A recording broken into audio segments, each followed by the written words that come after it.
छोटू sound बहरी के YouTube channel में अपने सबक स्वागत है। अही चैनल के लाल बटन दबा कर सब्सक्राइब करूं और घंटी के निशान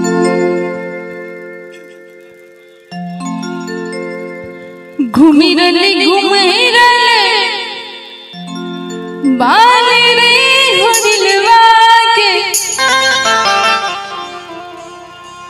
घुमिरले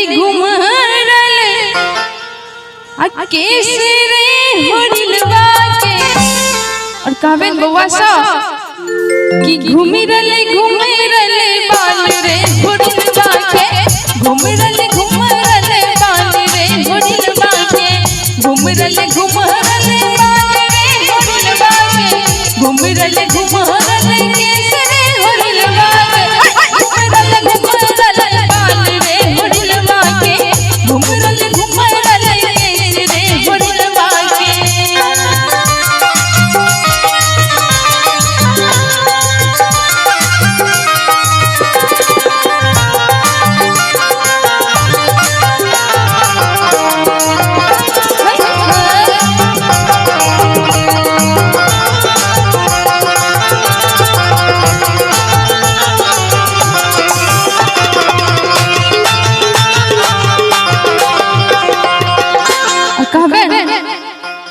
कि बबुआ की मम्मी है लागे सिर देवी बबुआ की मम्मी है लागे सिर देवी बबुआ की मम्मी है लागे सिर देवी और पप्पा जी से कहबे कह दियो एक बार हल्ला काका कहियो ना कह दिया हाँ छोरा सब तैयार छी पापा है रंगबाज रे होरिलवा के पापा है रंगबाज रे होरिलवा के घुमरले बाल रे होरिलवा के घुमरले केसरे होरिलवा के घुमरले बाल रे होरिलवा के घुमरले केसरे होरिलवा के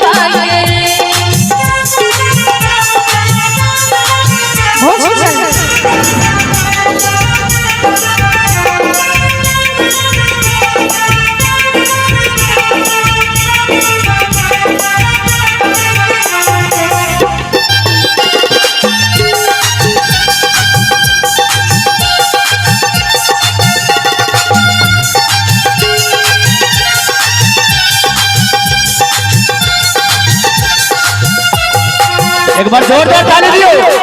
जय हो।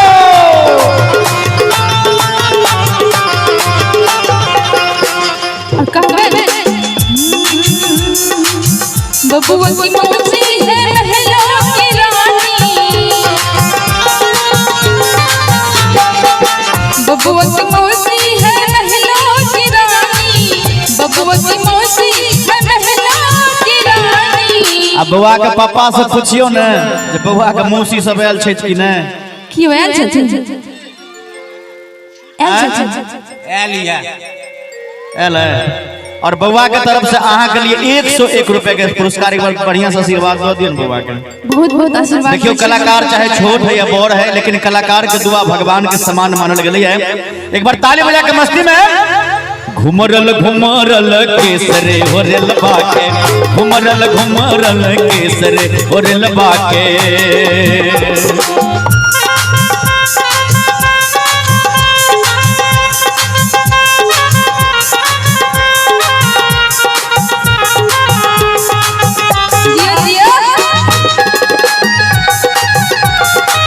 जय हो जय हो।